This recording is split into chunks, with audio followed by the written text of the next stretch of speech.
उपन्यास my first murder case का तीसरा भाग। लेखक जयदेव चावरिया, स्वर शौभिक पालित।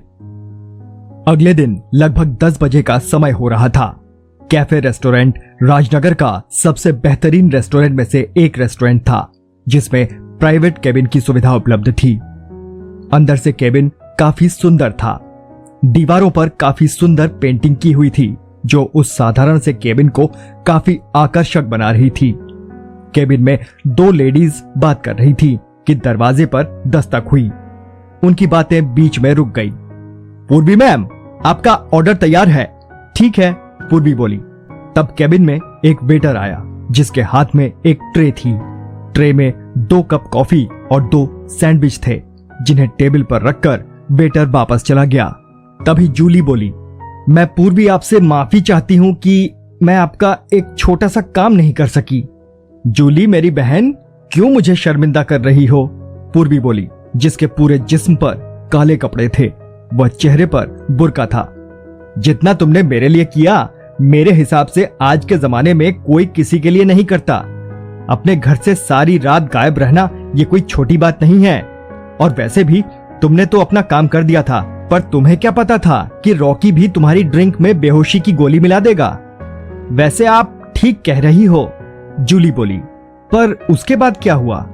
मेरे बेहोश होने के बाद जब मुझे होश आया तो आप मेरे सामने थी। फिर आपने मुझे घर छोड़ा और आज सुन रही हूं रॉकी के पिता का खून हो गया। तुमने एकदम सही सुना है जूली। मेरे हिसाब से ये सब या तो ये अली भाई का काम है या फिर रॉकी का।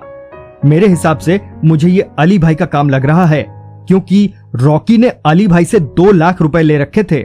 जहां तक मुझे पता चला है, अली भाई ने रॉकी को चेतावनी दे दी थी कि अगर उसके पैसे उसे वापस नहीं मिले तो घर में कई अर्थियां उठ जाएंगी। जूली के माथे पर बल पड़ गए। कुछ सोचते हुए जूली बोली, तो फिर रॉकी के पिता का कातिल अली भाई है? क्या पता, पूर्वी बोली।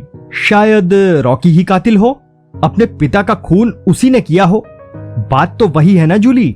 होने को तो कुछ भी हो सकता है, पर एक बात है, रॉकी के पिता का कातिल अभी तक पकड़ा नहीं गया है। अब बाजी हमारे हाथ से निकल चुकी है। जूली की आंखों में निराशा साफ देखी जा सकती थी। हमने तो कोशिश पूरी की, पर जब समय ही खराब हो तो किस्मत से क्या उम्मीद करें? किस्मत ने तो हमें हर बार धोखा दिया। पूर्वी अपना एक एक शब्द चबाते हुए बोली, अब वो होगा जो किसी ने भी नहीं सोचा होगा। जूली, मैं तुमसे एक बार फिर कहती हूं कि तुम अब पीछे हट जाओ, क्योंकि अब खेल और खतरनाक होने वाला है, जिसकी तुम कल्पना भी नहीं कर सकती। पूर्वी, मैंने पहले भी कहा था और आज फिर कहती हूं, जूली तुम्हारा साथ मरते समय तक देगी। जूली, तुम पागल हो गई हो। तुम्हें नहीं पता कि तुम क्या कह रही हो।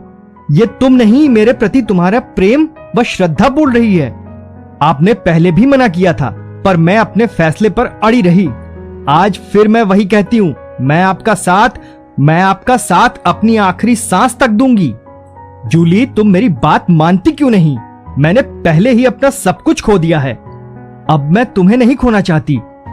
पूर्वी की आवाज में एक अजीब सा दर्द था, जिसे साफ महसूस किया जा सकता था। आपने मुझे आज तक नहीं बताया कि आपकी रॉकी से क्या दुश्मनी है, जबकि मैं हर दफा पूछती रही हूं और आप हर बार बात को घुमा देती हैं।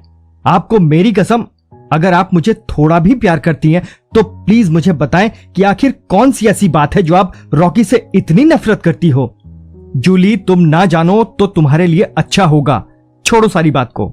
यह बताओ कि उस एक्सीडेंट के बाद तो तुम्हारे सिर में दर्द तो नहीं है ना? डॉक्टर ने कहा कि तुम्हें ज्यादा नहीं सोचना व दिमाग पर ज्यादा जोर नहीं देना है। अब तुम बस आराम करो। मुझे जो करना है मैं वो खुद कर लूंगी। पूर्वी खड़ी हो गई। दरवाजे तक पहुंची ही थी।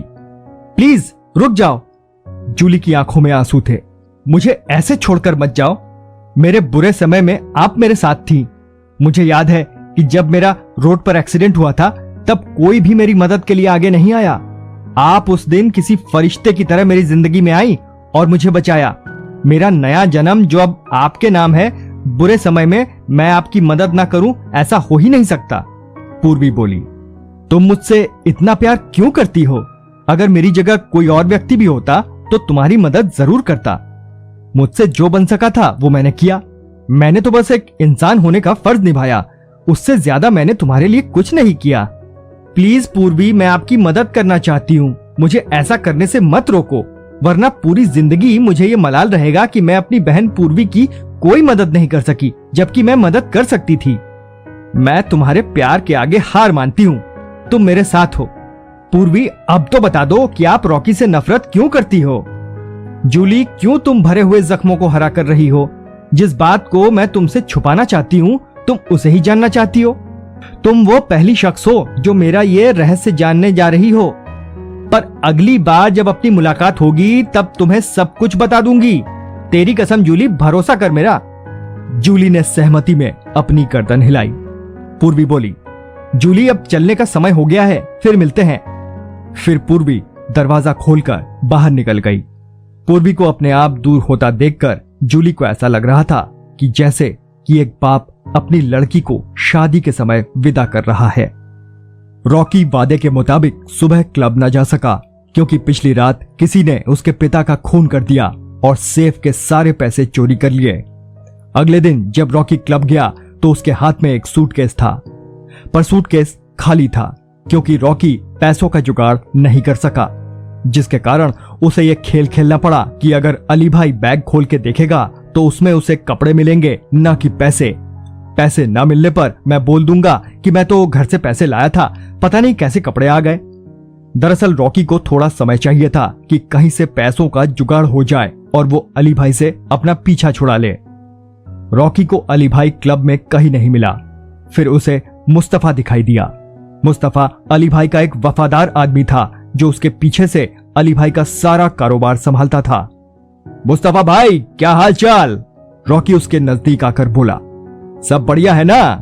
अली भाई कहीं दिख नहीं रहे, कहीं गए हैं क्या? हाँ यार, कल रात को उन्हें गोवा जाना पड़ गया, एक डील के सिलसिले में गए हैं, कम से कम 2-3 दिन में आएंगे।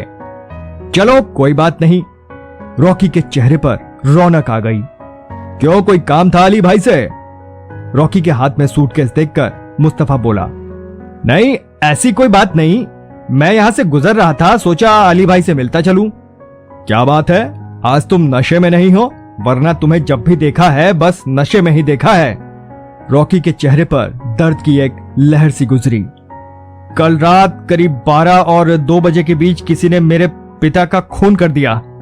मुस्तफा का चेहरा एकदम पीला पड़ गया, जैसे उसका खुद का सगा बाप मर गया हो। चेहरे के भाव को छुपाते हुए वो बात को संभालते हुए बोला, मुझे बहुत दुख हुआ ये जानकर। वैसे तुम्हारे पापा बहुत अच्छे व्यक्ति थे, मैं काफी बार मिल चुका हूं उनसे। कोई बात नहीं मुस्तफा भाई, जो किस्मत में लिखा होता है वही होता है। अली भाई कल रात को कितने बजे गोवा के लिए निकले? मेरे हिसाब से ये कोई 11 बज रहे थे। ठीक है भाई, मैं चलता हूं, मुझे कोई जरूरी काम से कहीं जाना है। फिर रॉकी वहां से चला गया। रॉकी के जाते ही मुस्तफा ने अपना फोन निकाला और एक नंबर मिलाने लगा। 1-2 बार रिंग गई, फिर दूसरी तरफ से कॉल रिसीव हुई। क्या आग लग गई जो तूने मुझे इस समय फोन किया? तुझे पता है ना कि मैं गोवा में घूमने नहीं बल्कि बिजनेस मीटिंग में आया हूँ।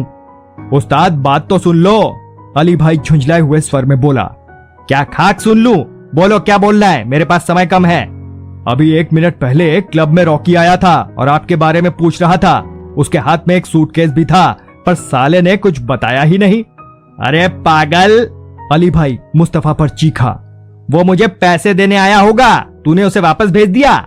घर आई लक्ष्मी को तूने ठोकर मार दी। मुस्तफा ने जैसे अली भाई की बात सुनी ही ना हो, अपनी ही धुन में कहता चला गया।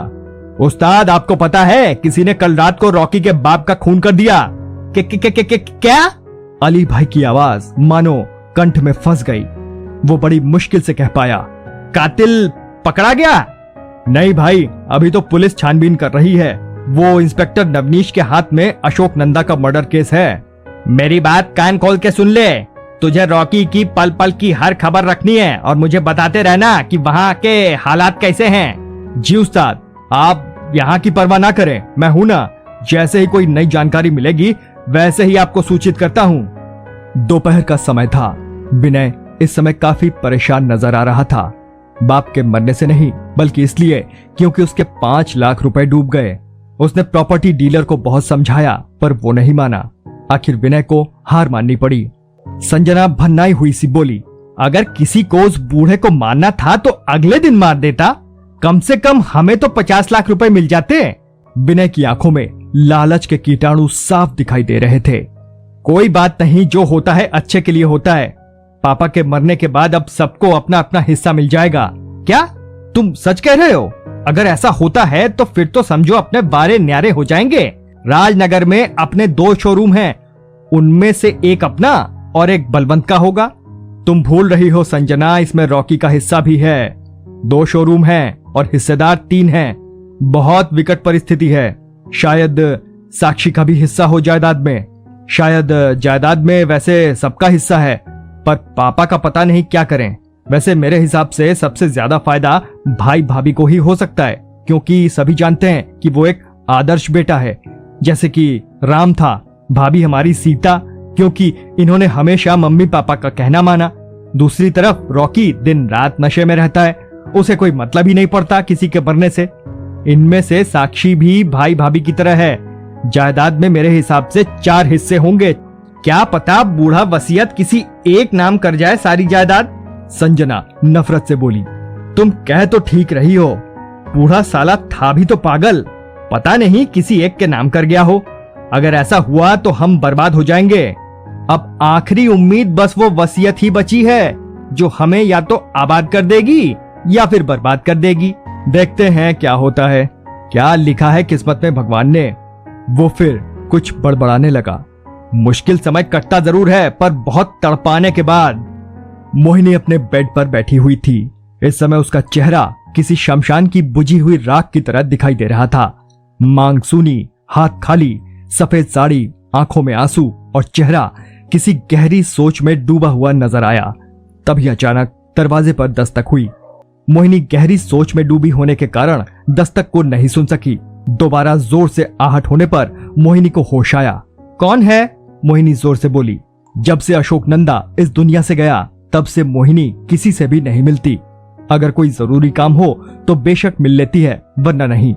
उसने अपने आंसू पोंछे। आ जाओ अंदर। बलवंत अपनी मम्मी को देखकर समझ गया कि मम्मी रो रही थी। उसे ही देखकर अभी चुप हुई है। वो सोचने लगा, बुरा समय सबका आता है, कुछ संभल जाते हैं तो कुछ टूट कर बिखर जाते हैं।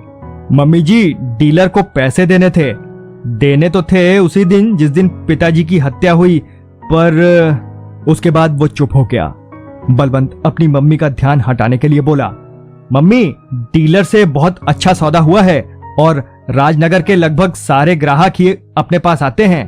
50 लाख का सौदा हुआ है, जिसमें हमें सीधा 50 लाख का मुनाफा होगा।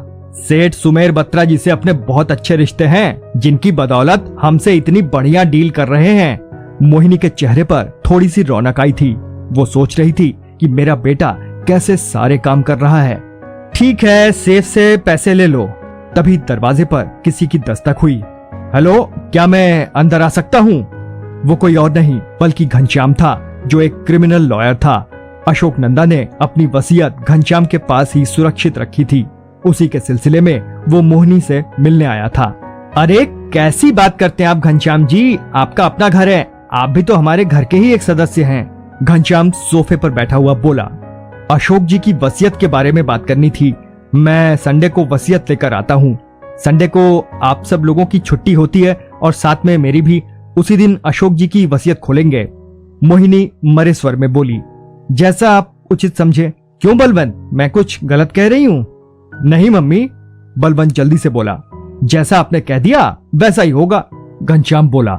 बेटा बलवंत, कुछ पता चला पुलिस को कातिल के बारे में? वैसे मुझे पूरा विश्वास है कि इंस्पेक्टर नवनीश कातिल को जरूर पकड़ लेगा। काफी काबिल इंस्पेक्टर है। सिटी ऑफ कमिश्नर से पापा के बहुत अच्छे संबंध थे। जैसे ही कमिश्नर अंकल को पता चला कि किसी ने पापा का खून कर दिया और सेफ से सारे पैसे चोरी कर लिए, वैसे ही उन्होंने इंस्पेक्टर नवनीश को अल्टीमेटम दे दिया कि 72 घंटे के अंदर कातिल पुलिस की गिरफ्त में होना चाहिए। पर लग नहीं रहा कि पुलिस 72 घंटे में कातिल को पकड़ पाएगी। अभी तक तो पुलिस के हाथ एक भी सुराग नहीं लगा है। बलवंत बेटा, मोहिनी उसे समझाते हुए बोली। पुलिस को कातिल तक पहुंचने में दिक्कत इसलिए आ रही है कि हमने अभी तक उन्हें कोई जानकारी नहीं दी जिनसे उन्हें कोई मदद मिले, क्योंकि सेफ से पैसे चोरी होना व तुम्हारे पिता का खून होना ये कोई जानकार व्यक्ति ही कर सकता है। पहली बात तो ये कि सेफ कमरे में कहाँ है ये तेरे व तेरे पापा और मेरे सिवाय किसी को नहीं पता। भाभी आप एकदम ठीक कह रही हैं, घनश्याम गंभीर होकर बोला। बलवंत तुम थाने में जाकर इंस्पेक्टर नवनीश से मिलो ताकि पुलिस कातिल तक जल्द पहुंच सके। अब मुझे इजाजत दीजिए भाभी, मुझे कई काम है कोर्ट में, संडे को घर आता हूँ। कहता हुआ घनश्याम उठा और कमरे से बाहर चल दिया। मम्मी मैं थाने जाकर इंस्पेक्टर नवनीश से मिलता हूँ। बलवंत जल्दी से दरवाजे से बाहर निकला। बलवंत थाने में था। लगभग 1 बजे का समय हो रहा था। वो हवलदार से बोला, मुझे इंस्पेक्टर नवनीश से मिलना है, मुझे उनसे बहुत जरूरी काम है। साहब अपने केबिन में हैं, हवलदार ने कहा। अगले ही पल बलवंत इंस्पेक्टर नवनीश के सामने बैठा था। कहिए बलवंत जी, इंस्पेक्टर नवनीश बोला। मुझे पता था आप जरूर आएंगे। बलवंत चकित नजरों से इंस्पेक्टर नवनीश को देखने लगा। आपको कैसे पता था कि मैं आपके पास जरूर आऊंगा? बात दरअसल ये है कि मैंने पहले ही कहा था, आपकी दी हुई जानकारी से ही हम कातिल तक पहुंच पाएंगे, क्योंकि इस बात की जानकारी आप ही दे सकते हैं कि आपके निवास पर कौन कौन आते हैं जिन्हें हम वॉच करके कातिल तक पहुंच सकें। वैसे तो मैंने अपने खबरी पूरे राजनगर में लगा दिए, लेकिन ऐसा नहीं कि मैं कुछ कर नहीं रहा, मगर मुझ पर बहुत प्रेशर है आपके पिता के कातिल को पकड़ने का। इसीलिए तो मैं भागे भागे थाने आया हूँ। मुझे ऐसा लगता है कि जिस किसी ने भी पिताजी का खून किया है वो अपना ही कोई करीबी है, क्योंकि सेफ के बारे में पूरे घर में सिर्फ हम 3 लोगों को जानकारी थी, मैं, मम्मी और मेरे पिताजी को।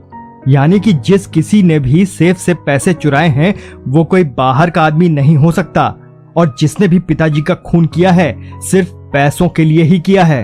इंस्पेक्टर नवनीश सोचता हुआ बोला, अशोक नंदा का खून सिर्फ पैसों के लिए किया गया हो? अब सब कुछ शीशे की तरह साफ हो गया कि जिसने भी तुम्हारे पिता की हत्या की है वही चोर भी है। यानी कातिल जानता था कि सेफ में 50 लाख रुपए रखे हैं। ऐसी जानकारी किसे हो सकती है? मेरे हिसाब से कोई घर का ही सदस्य है, वरना बाहर के किसी व्यक्ति को ख्वाब तो आने से रहा। ऐसा नहीं हो सकता, आप एकदम गलत सोच रहे हो। घर का कोई सदस्य ऐसा क्यों करेगा? बलवंत गंभीर होकर बोला। अभी तुम ही कह रहे थे कि तुम्हारे पिता का खून किसी करीबी ने किया है। उसकी वजह चोरी थी, क्योंकि सेफ के बारे में किसी बाहरी व्यक्ति को क्या जानकारी होगी। एक यही वजह है जो मुझे सोचने पर मजबूर कर रही है कि पिता का खून व सेफ से चोरी करने वाला व्यक्ति कोई करीबी है, पर घर का कोई व्यक्ति नहीं। मुझे पूरा विश्वास है कि मेरे दोनों भाई अपने पिता का खून व अपने ही घर में चोरी नहीं कर सकते। चलो मान लेते हैं कि घर का कोई सदस्य नहीं, पर कोई बाहर का भी तो हो सकता है। आपके घर कौन कौन आते हैं? उन्हीं लोगों के नाम बताना जिनसे आपके अच्छे ताल्लुकात हों। बलवंत कुछ सोचते हुए बोला, मेरे पापा के दोस्त ही आते हैं, सिसोदिया अंकल, घनश्याम जी और गणेश अंकल। इन तीनों के अलावा प्रियंका जो मेरी बहन साक्षी की फ्रेंड है वो भी घर पर आती रहती है। अच्छा, इन चारों का क्या स्टेटस है? इंस्पेक्टर नवनीश ने पूछा और अपनी आंखें बलवंत के चेहरे पर जमा दी। जहां तक मुझे पता है चारों के पास पैसे की कोई कमी नहीं है। सिसोदिया अंकल की एक कपड़ा मिल है, घनश्याम जी एक क्रिमिनल लॉयर हैं, गणेश अंकल तो एक डॉक्टर हैं, प्रियंका वो गणेश अंकल की लड़की है। वैसे इन तीनों के पास पैसों की कोई कमी नहीं। चलो मान लेते हैं कि तुम ठीक कह रहे हो बलवंत, पर तुम्हारे पिता का खून हुआ है और तुम्हारे घर में चोरी भी हुई है। मेरे हिसाब से कोई जान पहचान वाला ही कातिल है, वरना किसी को क्या फायदा हुआ तुम्हारे पिता का खून करके? बोलो। आप ठीक कह रहे हैं, आप चाहे कुछ भी करें, पर मेरे पापा के कातिल को जल्द से जल्द गिरफ्तार करो। मैं बस यही चाहता हूँ। तुम्हें पता है ना, पैसा सबसे गंदी चीज है, क्योंकि पैसों के लिए आदमी चोरी व खून करने से भी परहेज नहीं करता। मिस्टर बलवंत, ऐसे कई केसों में कातिल घर का कोई सदस्य ही निकलता है। अच्छा, मुझे आपके परिवार के सभी सदस्य के बारे में जानकारी चाहिए। मेरा छोटा भाई रॉकी वो अभी कॉलेज में पढ़ता है, और उससे बड़ा विनय वो हमारा ज्वेलरी का शोरूम संभालता है, वो शादीशुदा है। मेरे पापा के 2 ज्वेलर्स के शोरूम हैं, एक मैं संभालता हूँ और एक विनय। मेरी बहन साक्षी वो अभी कॉलेज में पढ़ती है, पर कॉलेज से ज्यादा समय वो शोरूम में बिताती है। बस ठीक है, अब मैं देख लूंगा मुझे क्या करना है, अब आप जा सकते हैं। उसके बाद बलवंत अपने शोरूम चला जाता है। इंस्पेक्टर नवनीश सोचने लग जाता है कि उसे क्या करना है।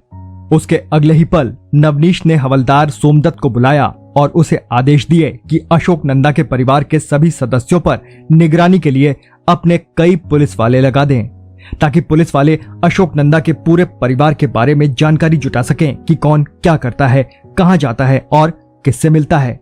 दिन भर की कड़ी मेहनत के बाद रात के 8 बजे तक पुलिस वाले ये पता कर पाए कि अशोक नंदा का सबसे छोटा लड़का रॉकी दिन भर नशे में डूबा रहता है। उस पर बहुत कर्जा है, करीब 5 लाख रुपए का। उसने किसी अली भाई से पैसे ले रखे हैं। अशोक नंदा का दूसरे नंबर का लड़का यानी कि विनय, जो बाहर एक नया घर खरीदना चाहता था पर खरीद नहीं सका, उल्टा उसके 5 लाख रुपए भी डूब गए। इंस्पेक्टर नवनीश के दिमाग को एक तेज झटका लगा, क्योंकि ये सारी जानकारी उसके लिए एकदम नई थी। इंस्पेक्टर नवनीश का दिमाग काफी तेजी से काम कर रहा था। हाँ तो सोमदत्त, तुम्हें क्या लगता है दोनों भाइयों में से कातिल कौन है? सोमदत्त बड़ी फीकी मुस्कान के साथ बोला, कोई एक है, पर वो कौन है ये कह पाना बहुत मुश्किल है सर, क्योंकि दोनों भाइयों को पैसे की सख्त जरूरत थी। रॉकी तो साला नशे भी करता है, पर उसे 5 लाख रुपए की जरूरत थी, ना कि 50 लाख रुपए की। मुझे लगता है कि रॉकी ने ही अपने बाप का खून किया है। मैंने सुना है अली भाई बड़ा हरामी है, वो 2 नंबर का काम करता है, वो एक क्लब भी चलाता है। वो ये सारे काम कुछ इस प्रकार से करता है कि मानो किसी ने 50,000 रुपए उससे उधार लिए हो तो उसका ब्याज साला डबल लेता है। वो अली साला मुसीबत में फंसे लोगों का फायदा उठाता है और लोग मजबूरी में उससे पैसे लेते भी हैं। बिल्कुल सही कहा तुमने सोमदत्त, कातिल कोई और नहीं बल्कि विनय है, क्योंकि उसे 50 लाख रुपए चाहिए थे। सोमदत्त हैरानी से इंस्पेक्टर नवनीश को देखता रह गया, जैसे कि कोई बच्चा मानो किसी चांद को देख रहा हो। ये आपने कैसे सोच लिया सर कि कातिल विनय है ना कि रॉकी? मेरी समझ में कुछ नहीं आ रहा सर, आप क्या कह रहे हैं? अगर मेरी बात तुम इतनी जल्दी समझ जाते तो तुम आज कांस्टेबल नहीं होते बल्कि इंस्पेक्टर बन जाते। सोमदत्त की खिल्ली उड़ाते हुए नवनीश बोला, ज्यादा पैसे विनय को चाहिए थे ना कि रॉकी को। चलो सर, एक बार आपकी बात मान लेता हूँ, पर विनय ने अपने 5 लाख रुपए क्यों डूब जाने दिए? सोमदत्त के होठों पर एक जहरीली मुस्कान थी, जैसे उसने कोई बहुत बड़ी जंग जीत ली हो। वो मन ही मन सोच रहा था कि इस बात का सर के पास कोई जवाब नहीं होगा। इंस्पेक्टर नवनीश से सोमदत्त की वो मुस्कान छुपी नहीं थी। वो गुस्से में बोला, अगर विनय ऐसा नहीं करता तो सबको उस पर शक नहीं हो जाता कि वही अपने पिता का कातिल है। सोमदत्त एकदम जमीन पर आ पड़ा, जो अभी कुछ समय पहले तक आसमान में उड़ रहा था। सर, मान गया आपके दिमाग को, इतनी दूर की कौड़ी पकड़ ली। मैं तो बस ये सोच रहा था कि अगर विनय ने चोरी की है तो उसने 5 लाख रुपए क्यों डूब जाने दिए, पर अब समझ आया, और अपने घर भी चोरी उसी ने की है। वैसे मैं भी यही सोच रहा हूँ सोमदत्त, अगर रॉकी को 5 लाख रुपए चाहिए थे तो वो अपने पिता से कह सकता था, क्योंकि 5 लाख इतनी बड़ी रकम नहीं है, जबकि 50 लाख बहुत बड़ी रकम है। अगर विनय ने अपने पिता से 50 लाख रुपए मांगे भी होते तो विनय के पिता उसे साफ इनकार कर देते, क्योंकि 50 लाख रुपए बहुत बड़ी रकम है।